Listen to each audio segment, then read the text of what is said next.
Welcome back. ఇప్పటి వరకు ఇస్రో సాధించిన విజయాలు చాలా తక్కువే, కానీ ఈ దూకుడు చూస్తుంటే భవిష్యత్తులో మరిన్ని విజయాలు సాధించబోతుంది అన్న నమ్మకం ఉంది. అగ్రదేశాలు సుదూర విశ్వాన్ని అన్వేషిస్తుంటే మనం మాత్రం ఇంకా గ్రహాలే దాటలేదు అన్న విమర్శలను చెక్ పెట్టేలా రాబోయే 3 ఏళ్లలో ఎవ్వరూ ఊహించని ప్రయోగాలతో మరిన్ని విజయ శిఖరాలు అధిరోహించబోతోంది. కానీ అదేమంత ఈజీ కాదు అన్నది ఇస్రోకు తెలియంది కాదు. ప్రపంచానికే విజ్ఞానాన్ని నేర్పిన ఈ కర్మభూమిలో ఆ సాంకేతికతను అందిపుచ్చుకోవడం ఇస్రోకు పెద్ద కష్టమేమీ కాదు.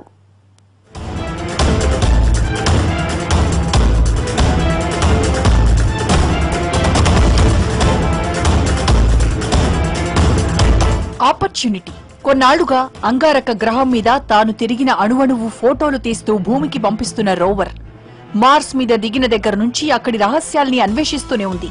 మార్స్ మీద నేలను కెమికల్ అనాలిసిస్ చేసి అక్కడ జీవం ఉందా లేదా కనుక్కునే ప్రయత్నం చేస్తోంది. ఆపర్చునిటీ చేసిన ప్రయోగాలతో మార్స్ మీద ఒకప్పుడు భారీ ఎత్తున జలరాశి వాతావరణం ఉండేవని నిర్ధారణ అయింది. అమెరికా, నాసా ఒక్కటే కాదు, రష్యా, చైనా, జపాన్లు కూడా ఇలాంటి ప్రయోగాలు చేసే విషయంలో మనకన్నా చాలా ముందున్నాయి.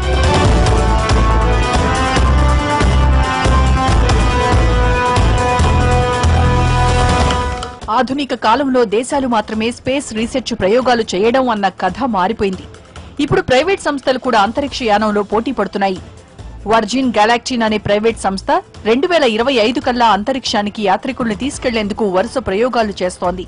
అన్నీ కుదిరితే 2050 కల్లా ఆకాశంలో అల్లంత దూరాన స్పేస్ హోటల్ కట్టి ఇక్కడి నుంచి స్పేస్ టూరిస్టులను తీసుకెళ్లేందుకు ప్రయత్నాలు చేస్తోంది.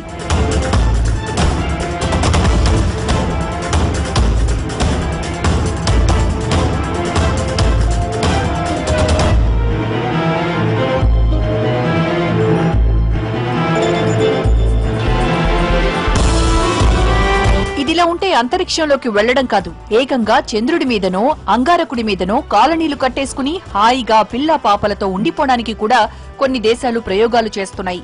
ఇందులో భాగంగా నాసా మార్స్ 1 అనే కార్యక్రమానికి 10 ఏళ్ల కిందటే శ్రీకారం చుట్టింది.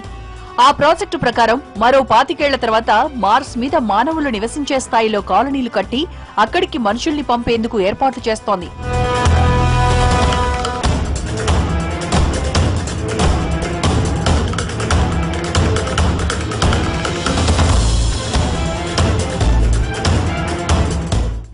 ఇలా మానవుల్ని పక్క గ్రహాలకు పంపడం కాదు, అసలు ఈ సుదూర విశ్వంలో మరెక్కడైనా మనుషుల్ని పోలిన మనుషులు ఉంటారని వాళ్లను కనిపెట్టి వారితో స్నేహ సంబంధాలు ఏర్పరుచుకునే ప్రాజెక్టులు కూడా ఉన్నాయి. మన భూగోళం మాదిరిగానే ఎక్కడైనా న్యూ గోళం ఉంటే అక్కడికి కాంతి వేగానికి దగ్గరగా ప్రయాణించే వాహనాలు 100 ఏళ్ల పాటు నిద్రావస్థలో ఉంటూనే ఆ గ్రహాలకు చేరుకునే సాంకేతిక పరిజ్ఞానం మీద ప్రయోగాలు జరుగుతున్నాయి.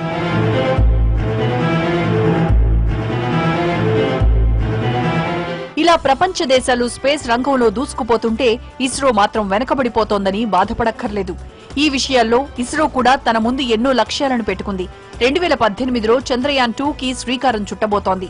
ఈ ప్రయోగంతో చంద్రుడి మీద నివాస యోగ్యతతో పాటు మరిన్ని రహస్యాలు ఛేదించనుంది. ఇక ఇదే ఏడాది మంగళయాన్ 2 కూడా ప్రయోగించేందుకు రెడీ అవుతోంది. ఆపై 2019లో సూర్యుడి మీద పరిశోధనలకు ఉద్దేశించిన ఆదిత్య 1 ని ప్రయోగించేందుకు ఇస్రో శరవేగంగా అన్ని ఏర్పాట్లు చేస్తోంది. ఇక 2020లో మన మరో సోదర గ్రహం వీనస్ పైకి ఇండియన్ వీనసియన్ ఆర్బిటర్ మిషన్ ను ప్రయోగించబోతోంది. ఇలా వీనస్ ఒక్కటే కాదు, ఇదే ఏడాది అతిపెద్ద గ్రహం జూపిటర్ మీదకు కూడా టీబీడీ అనే ఆర్బిటర్ ను ప్రయోగించనుంది. సో ఇప్పుడు మనం జిఎస్ఎల్విని కనుక మనం ఇంప్రూవైజ్ చేయగలిగితే సో మనము ఖచ్చితంగా మన దేశీయ అవసరాలు చేసుకునే ప్రయత్నం ఉంటుంది. మనం ఎంతో బాగా లాభపడే పరిస్థితి ఉంటుంది.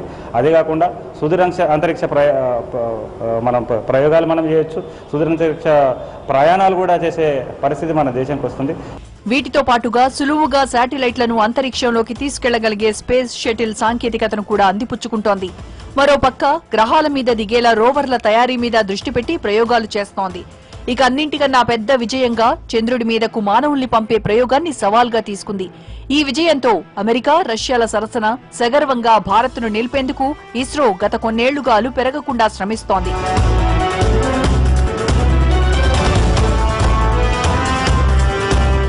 ఈ ప్రయోగాలకు విదేశాలు లక్షల కోట్లు ఖర్చు పెడుతుంటే ఇస్రో మాత్రం 100 కోట్లతోనే సక్సెస్ సాధిస్తోంది. దీనికి తోడు కమర్షియల్ స్పేస్ క్రాఫ్ట్స్ రంగంలో తాజా విజయంలో ఇస్రోను వరల్డ్ లోనే బెస్ట్ చాయిస్ గా నిలిపాయి.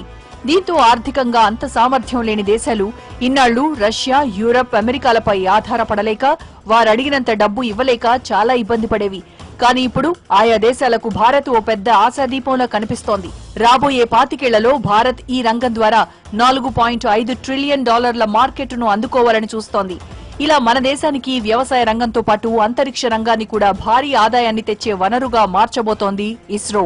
ఇలా చవగ్గా శాటిలైట్లు పంపడమే కాదు, ఒక్క ఫెయిల్యూర్ కూడా లేకుండా అన్ని ప్రయోగాలు సక్సెస్ చేయడం ఇస్రో ఒక్కదానికే చెల్లింది. వాళ్ళకన్నా చాలా చీప్ గా ఈ అచీవ్మెంట్స్ అని చేయగలం.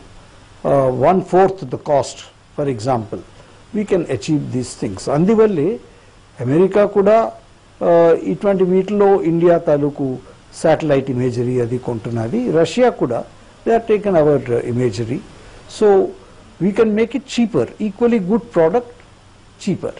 ప్రస్తుత అంచనాల ప్రకారం రాబోయే 10 ఏళ్లలో భారత్ ఇలా విదేశీ రాకెట్లను పంపించడం ద్వారానే $400 బిలియన్ ఆదాయాన్ని సముపార్జించాలని చూస్తోంది. ఇటు తక్కువ ఖర్చు, అటు 100% సక్సెస్ రేట్, ఈ రెండూ ఇస్రో బ్రాండ్ ను గగన వీధుల్లో రెపరెపలాడేలా చేస్తున్నాయి. ఇక వచ్చే 10 ఏళ్లలో రోవర్లు, మానవ సహిత అంతరిక్ష నౌకలు కూడా నిర్మిస్తే ఇక ఆపై ఆకాశ వీధిలో ఇస్రో విజయ విహారానికి అడ్డే ఉండదు.